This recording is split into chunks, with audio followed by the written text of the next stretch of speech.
This presentation is efficient Gaussian splatting. I presented it at a CVPR workshop earlier this summer and had a few requests for the video, so I'm just recording a fresh version. I'd like to thank some of my teammates at Meta for helping put this together. And a little bit about me. I've been doing efficient AI for quite a few years now, things like SqueezeNet and SqueezeBird and mobile LLM, but I'm relatively new at Gaussian splatting, so I'm kind of sharing what I've learned in the last few months of ramping up in this field and looking at how to make it more efficient. In this talk, I want to help you learn a few things. First of all, just kind of understand all the hype about Gaussian splatting. This idea is everywhere on the internet and at computer vision conferences. I want you to know why it's so popular. I can't promise to make you an expert in just a few minutes, but you'll at least know more than your non-computer graphics friends about GS. And I'll show you a few tricks for speeding up GS that should work on pretty much any device. I want to start this story with Nerf. So Nerf is a novel view synthesis system that allows you to give it some training images and then view an object from any angle. And it can do simple scenes like this, but also more complicated scenes with nature or with indoor things like Christmas trees. Look at all the complicated details on this that's doing a fairly good job at. Nerf has gotten better over the years. So with Zip Nerf, for instance, they were able to do a whole interior and backyard of a home in lots of detail and view this from lots of camera angles that weren't in the training set. But there is a problem, which is efficiency. So Zip Nerf ran at just a quarter of a frame per second on a large NVIDIA GPU. And one of the flavors of Gaussian splatting called RadSplat does over 700 frames per second on the same type of GPU. And so they get similar quality and similar numerical metrics. And so the reason people are so excited about Gaussian splatting is because it can do many of the things that Nerf can do, but at much, much higher frame rate. So in the previous slide, you might complain, well, comparing to Zip Nerf, that might not be the most efficient implementation of Nerf. So in 2022, NVIDIA engineers implemented something called Instant NGP, which is a super optimized version of Nerf with lots of clever techniques and custom CUDA kernels, and that ran at 9 FPS on an NVIDIA A6000 GPU. Meanwhile, the first version of Gaussian splatting code that came from the Gaussian splatting authors in 2023 can run at over 100 FPS on the same GPU. So basically, Gaussian splatting, compared to even a very good implementation of Nerf, is just an algorithmically much more efficient way of solving the problem. And therefore, we're in the midst of what I like to call the Gaussian splatting revolution. You might see your friends who work on text or natural language kind of redesigning their research and redesigning their products around the assumption that LLMs are here and they make things work better. I'm seeing a lot of people in graphics and kind of at the intersection of graphics and vision use Gaussian splatting to get better results in a modest amount of latency. And so I just came back from CVPR, and at the conference there are tons of people who were doing Nerf last year who are doing Gaussian splatting this year. So Gaussian splats can do lots of things that Nerfs could do before, but a lot faster. So for example, there's the Google Street View problem. You might use Google Street View. You go from one scene to the next, it's very jerky. With Block Nerf, it's able to very smoothly interpolate and do novel view synthesis. With Gaussian splatting, though, you can do the same thing as Block Nerf, but with real-time, high frame per second interactive kind of latencies. One problem people worked on with Nerf and now Gaussian splatting is what they call 4D, so 3D world plus motion. So Gaussian splatting can do a pretty good job with these four-dimensional moving 3D scenes. In this one, the people and the scenes are Gaussian splat, so the environment is Gaussian splat and the people are Gaussian splat. One thing you might notice that looks a little funny is there are no shadows and the lighting doesn't look quite right. So some of my colleagues at Meta have been working on this problem with relightable Gaussian avatars. So here you can see that they can change the lighting perspective and they can change the camera angle and the people can move and everything looks pretty reasonable in the process of doing that. Now I want to give an overview of the algorithm behind Gaussian splatting. I want to start the story with classic computer graphics. So if you watch animated movies or you enjoy playing games, The way those objects in there typically work is there's a mesh that defines the shape. The mesh is a collection of triangles and other polygons. And then there are textures, things like RGB and how to reflect the light and what kind of material that you can overlay onto the mesh to create a realistic 3D object. This is a pretty intuitive representation for artists to create libraries of 3D objects, but it turns out that machine learning struggles to take data and produce accurate meshes and textures. And that's part of why Nerf took off. So the Nerf problem statement is there's a set of calibrated images as input. Typically, you just take a bunch of images of something and then you estimate the camera angle using a technology called Colmap. And then the output is a model that you can view that object from any angle, including novel views that weren't in the training set. More formally, the goal of Nerf is to synthesize all the views in the training set. And the thing that you're optimizing is a small multi-layer perceptron with just a few layers. It has an input camera angle, X, Y, Z, and a couple of rotation parameters. And the output is RGB and then sigma, where sigma is a density term that we're going to talk about later. To get the color of one pixel, we sample the Nerf at several different depths relative to the camera, and then we do what's called alpha blending to combine them together. Part of the intuition of why Nerf is so expensive, for example, why Zip Nerf only runs at 0.25 FPS or Instant NGP only runs at 9 FPS, is that for every pixel, you have to evaluate your MLP at several different depths. And this leads to, for a reasonably sized image, evaluating the MLP millions of times just to produce one image. So let's be even a little bit more precise about the math in Nerf. I'm not expecting you to memorize this. I'm just showing you because we're going to do something very similar in Gaussian splatting. So the goal here is to produce an output color, capital C. And these inputs, these lowercase c's, these lowercase alphas, are information that you're getting from Nerf at each of these depth positions. And so we do what's called blending to combine across all of these to produce the final C. We're blending with a couple of terms. So this T says how much light has already been blocked along this ray, and then alpha is saying how much light is contributed by the current segment of the ray. And so that's how we get the color of one pixel with Nerf. Nerf's been around for a few years now, but before Nerf, there were lots of other ways that people experimented with doing computer graphics. So people looked at mesh and texture, people looked at Nerf, people have looked at lots of different things. But one that's sort of interesting from over 20 years ago is called EWA splatting. Now, similar to what we've seen earlier in this talk, there's a mesh, but instead of a texture, we have these circles, or they're technically ellipsoids. And at the center of the circle is where they're sort of the darkest, where they are the most opaque. And as you move from the center of the circle towards the edge, they become more and more transparent. Their opacity goes down. And it turns out this change in opacity, the way they implemented it in EWA splatting is to use a Gaussian distribution, basically a bell curve. And so this is a bell curve going from the middle out radially in these directions. And you just overlay these circles onto your mesh, and then you can visualize this from any angle, and it's a pretty cool way of doing 3D objects. Now, if we knew this in 2002, and that's such a good idea, why has it just resurfaced recently in Gaussian splatting? So EWA splatting is a lot like Gaussian splatting, but today we know how to train scenes from data, which we weren't so good at doing in 2002 because we didn't have Nerf yet. Today, people use both 2D and 3D Gaussians, depending on the implementation. And now we just have much, much better data sets and much more compute. And so with those changes, EWA splatting kind of becomes Gaussian splatting. So Gaussian splatting is 3D Gaussian blobs floating in space. I only have a 2D screen, but imagine all of these are in 3D. And each of these blobs has a mean or a centroid. And then the variant of the blob kind of going out from the middle is saying kind of how does the opacity drop off? How does it become more transparent as you go away from the middle? So there's also a density.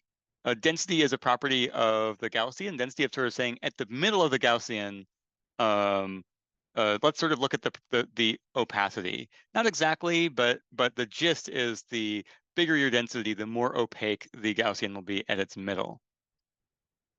Now, if we want to actually compute the color of a pixel based on some Gaussians, we point our camera at them, we pick a pixel to look at, and we shoot a ray through whatever Gaussians that we can hit.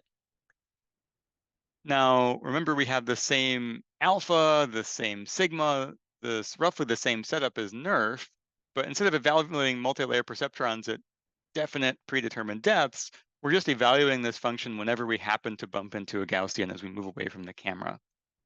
Now, one thing I want to highlight is this sigma term, that's your density, and this delta is literally how far from the middle of the Gaussian is this ray. So the distance from this black dot to this blue box, that should be your delta. And so if you think about it, this negative term here gets smaller and smaller as you get further away from the center. And what ultimately happens, the further away from the center you are, the less opaque, the more transparent the Gaussian becomes. That's why as you move away from the middle, it becomes more transparent. And similar to Nerf, once you've collected all of these places where your ray intersects Gaussians, you combine them together doing this sum and get your final color. That combination is called alpha blending.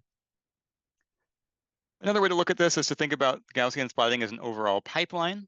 So on the training side, you begin by building point clouds from training images, typically using Colmap. So Colmap both gives you the camera angles and a very rough, a very coarse point cloud based on your training images. You initialize your splats from that point cloud. So all the splats initially start out with the same density, the same size, the same everything. And then you train your Gaussian splats. You just keep complaining about how they're wrong until they start to actually match the training images and reconstruct the training views. Now, once you've done that, that gives you a database of Gaussian splats. So for a very simple object, it might be 5 or 10,000 splats. For say something the scale of an apartment, it might be a couple million splats. And for a very complicated scene, it could be tens of millions of splats. So you take this database and you take a camera angle and you project your splats into the 2D camera angle, and you make some covariance matrices for that. Now, covariance matrix might sound kind of complicated, but it turns out if you're trying to look at a multidimensional Gaussian and its geometry, a covariance matrix is a natural data structure to capture that. You then sort Gaussians in XYZ positions, kind of figure out which pixels they align with and what's the relative depth, and then you rasterize Gaussians onto pixels. And roughly speaking, in kind of standard implementations, the majority of the time is this rasterization, and then sorting is maybe 25%, and then constructing covariance matrices and other assorted things is maybe 10 or 15% of the overall runtime on, say, an NVIDIA GPU. Also, the latency is proportional to the number of Gaussians visible in the camera. So if you only have a few Gaussians, this will be much, much faster. If you have lots of Gaussians, it'll be way slower. So that was kind of a textbook introduction. I want to give you now more of a visual introduction of what's going on in Gaussian splatting. Let's say we have 100 images. I'm showing a few of them here of this ficus tree, and I want to be able to view this from any angle, and I want to solve that problem with Gaussian splatting. So I can train a Gaussian splat sort of environment on that, but I'm going to start really simple. I'm going to delete a bunch of the things from the Gaussian splats and just start with something simple. So here's a view of a very simple one. I've taken away lots of things. I've taken away the color, I've taken away the size of the splats, I've taken away the density or the opacity of the splats. You can see even just looking at the splats and making them all the same size and color, it still already kind of looks like the tree. And this is just from training a point cloud and the points kind of move around to be more the shape of the tree. But it's missing some things. It'd be nice to have colors. And one way we could do colors is just to have every splat have one color. Like it could be blue, or it could be red, or it could be whatever. But that's a little bit wasteful. If you think about it, a lot of times you view an object from different angles and the color changes. So could we have a way of having splats change color depending where you're viewing it from? The way people solve this problem in Gaussian splatting is called spherical harmonics. So imagine you have these different marbles, and each of them has a different pattern of what color is seen from different angles.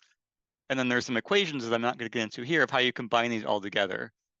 And so the idea is you input a camera viewing position represented as a point on the unit sphere. You put it into a spherical harmonics function where you've trained some spherical harmonics for each Gaussian, and then you get back the color of that Gaussian for that specific viewing angle. And this makes it so you don't need quite as many Gaussians because each of them can solve different problems by being different colors from different camera views. So if I turn on the color and I turn on the density, Now we start to see, if you look at the brown ones on the trunk, as we rotate the tree, they actually, some of them change color. And that's all thanks to the spherical harmonics. You can also see some of them are more see-through than others. That's because we turned on density, and the opacity is kind of based on what we saw in the training set. Now it's still missing some things. They're kind of, all the Gaussians are the same size. The leaves look kind of weird. There are big gaps in the flower pot at the bottom. Let's turn on the scale and the rotation. And now it starts to look like the object that we were hoping for. And we can start looking at it from different perspectives, and it all looks right. And the scale and rotation tell us how big each Gaussian should be and what's its three-dimensional rotation relative to some default position.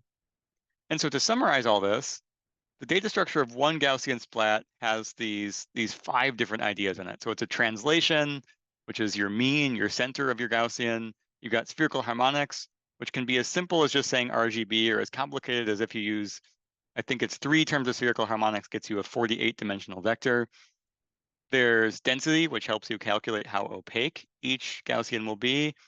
There's rotation, that's represented as a quaternion. And then finally, there's the scale, which is sort of stretching and warping the Gaussian.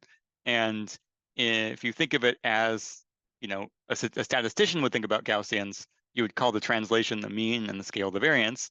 If you think about it like, just a graphics problem, you can just say, hey, this is the position and this is how it's stretched. So now I want to spend the rest of the talk exploring the question of, can we make this run even faster? And you might at this point say, Forrest, you told me before this thing runs at like 700 some FPS. Like, why would you care about making it faster? So a few reasons. The first is democratization. So sure, you could run at 700 FPS on a server GPU, but on a laptop it's slower, and on the cell phone or mobile device it's even slower than that. I'd like to sort of democratize this and figure out how to make it run fast everywhere. The next thing is run bigger scenes. So I'm expecting people are going to add more and more Gaussians to get more quality. Maybe someday even have billions of Gaussians instead of millions. And we want to figure out how to be ready for that in terms of our algorithm and our implementation. And finally, we need to leave room for other things in the pipeline. Most people don't just want to sit around in a static environment and look at the environment. They want to play a game. They want things to move around. They want to blow stuff up. That all costs GPU time that takes away from Gaussian splatting. So we want to leave room for other things in the pipeline. And it turns out that many ideas from efficient neural network research can actually make Gaussian splatting more efficient.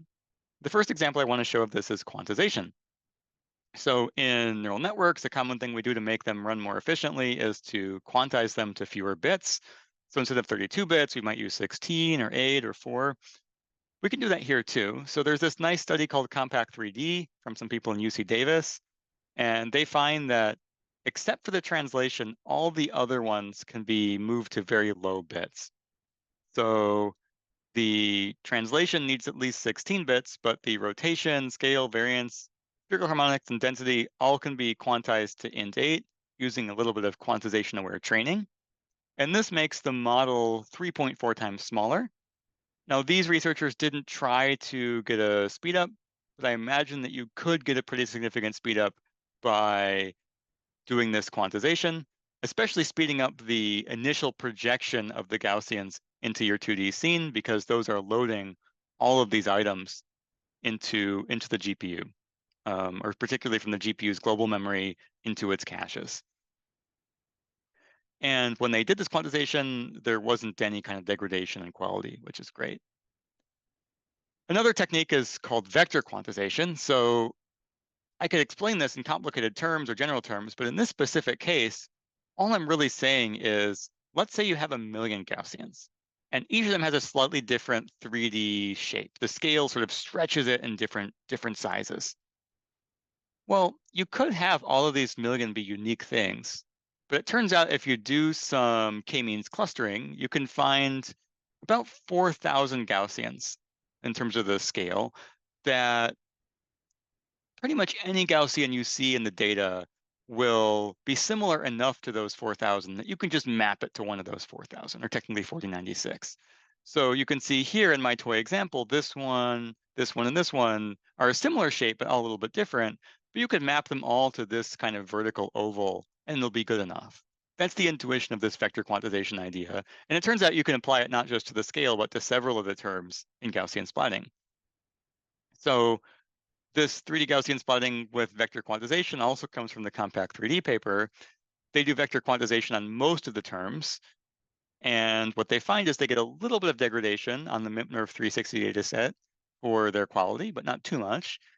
And they make it way smaller, 43 times smaller. That's pretty great. And they get a reasonable speed up. It's not huge, but maybe on the order of a factor of 2 or a little bit better relative to this baseline over here. And so I think probably more speed up may be possible, but again, this compression for the speed up purpose mainly helps with your projection of 3D into 2D Gaussians, and maybe it can help with your spherical harmonics, but doesn't necessarily help with the rasterization process, which is where a lot of the time goes. So I think maybe there's a little more speed up on the table, but I'm not too sure how much. Another technique is pruning. So let's say these are my Gaussians, and you can watch carefully here. I can make some of them go away. Typically, people have heuristics for saying what are the low importance Gaussians. They might try to take the ones that are pretty transparent or very small, or ones that you can't see very often at test time, and try to delete them from the data. Pruning is great. It gives you pretty much a linear speed up. So if you delete half the Gaussians, it should be on the order of 2 times faster. And so you should definitely do pruning if you're not already doing pruning. So one of the studies that does pruning is like Gaussian. They combine it with several other things like vector quantization and distillation, and they actually end up making the quality better than the baseline. I talked to the authors about how they did that. They weren't too clear. They're just, we tried a bunch of things and actually we got better quality scores. And they also make it quite a bit compressed relative to the baseline, but not that much faster. Now, again, I haven't seen a study on purely pruning and what's the FPS improvement, but when I do my own experiments, I see something like a 2x speedup if I delete half the Gaussians, maybe a little less than 2x speedup.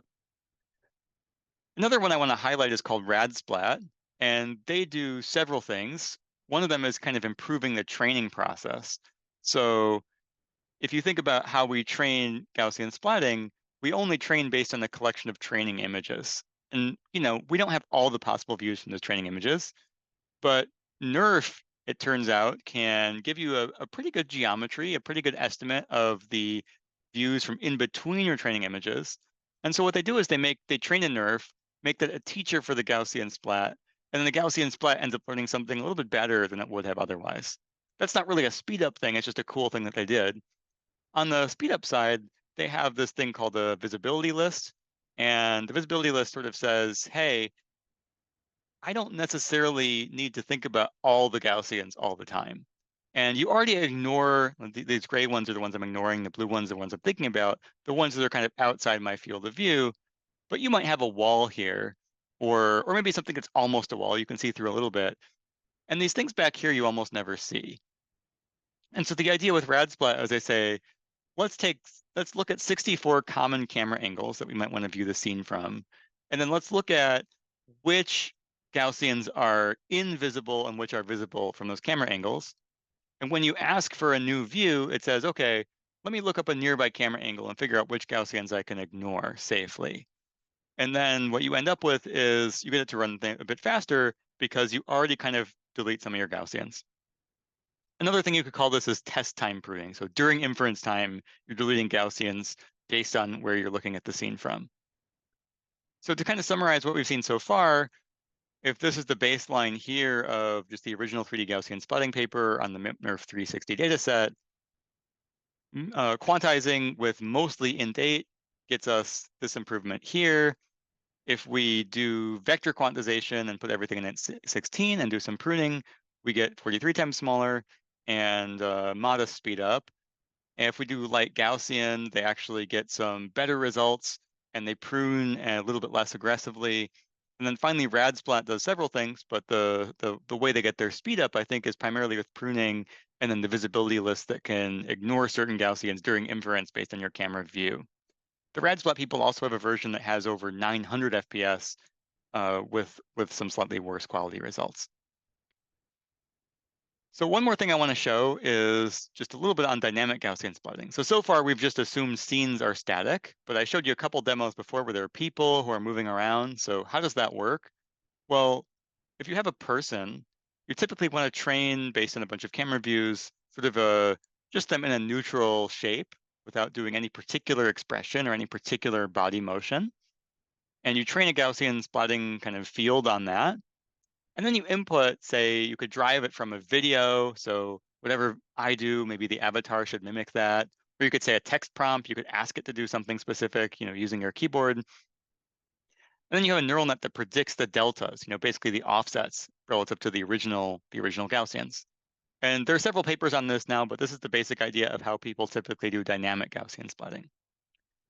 And now I want to kind of summarize the overall findings here. So if we care about speeding things up or making them smaller, pretty much everything here except maybe the rad splat visibility filtering have been shown to help with compression of Gaussian splatting. Integer quantization and different types of pruning typically help with speedups. Visibility filtering also helps with speedups. For static Gaussians, dynamic Gaussians is a little bit harder. So we don't yet really know whether vector quantization or pruning works well with dynamic Gaussians because it's changing every scene where the Gaussians are and maybe even what shape they are. So that's kind of, I think, mostly future research to see whether those can give us a speed up. So with that, I hope you found this useful and happy splatting.